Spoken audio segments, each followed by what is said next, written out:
গঙ্গানগর রামকৃষ্ণ সংঘ সেখানকার মোটামুটি বলা যায় এই মুহূর্তে সবচেয়ে বেশি দায়িত্ব নিয়ে রয়েছে সোমেন রায়, এলাকায় কাবুল বলে পরিচিত। এখন কাবুলের মুখ থেকে আমরা এই সংগঠনের কিছু কথা জানতে চাইছি। নমস্কার, আমি সোমেন রায়, কাবুল বলে পরিচিত। গঙ্গানগর রামকৃষ্ণ সংঘ কতিপয় ভক্ত ঠাকুরমা স্বামীজির আদর্শ এবং ভাবধারা এলাকাব্যাপী ছড়ানোর উদ্দেশ্যে এই সংঘটা তৈরি করা হয়েছিল। যদিও তখন একটা উৎসবের মধ্যেই এই সংঘটার কার্যাবলী সীমাবদ্ধ ছিল। পরবর্তীকালে 2017 সাল থেকে আমরা আমাদের কাজের ব্যাপ্তি অনেকটাই প্রসারিত করি।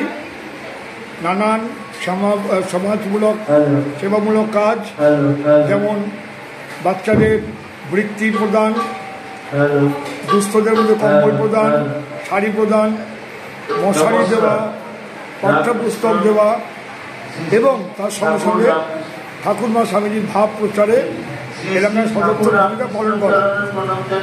2021 সালে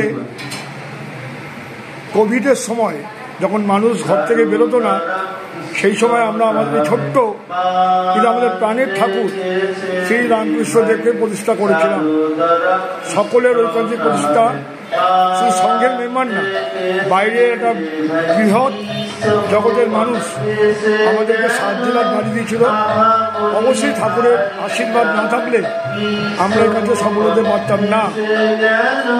আজকে কোটি কোটি পায় আমরা 11তম বর্ষে পদার্পণ করেছি। গতকাল থেকে আমাদের 11তম বাৎসরিক সাধারণ উৎসব উদযাপন হচ্ছে।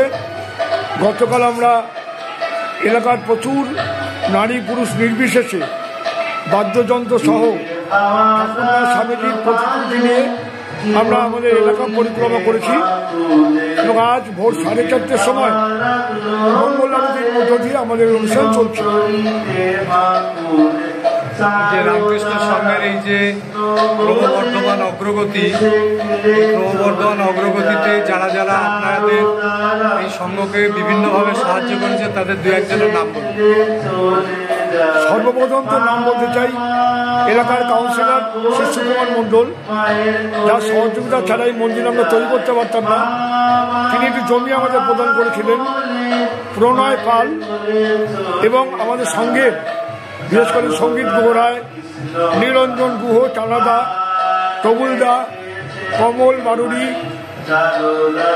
শর্মিষ্ঠা মণ্ডল, কামাল মণ্ডল, এই সমস্ত আরো প্রচুর মানুষ আছে যাদের সাহায্য ছাড়া আমরা এই মন্দির করতে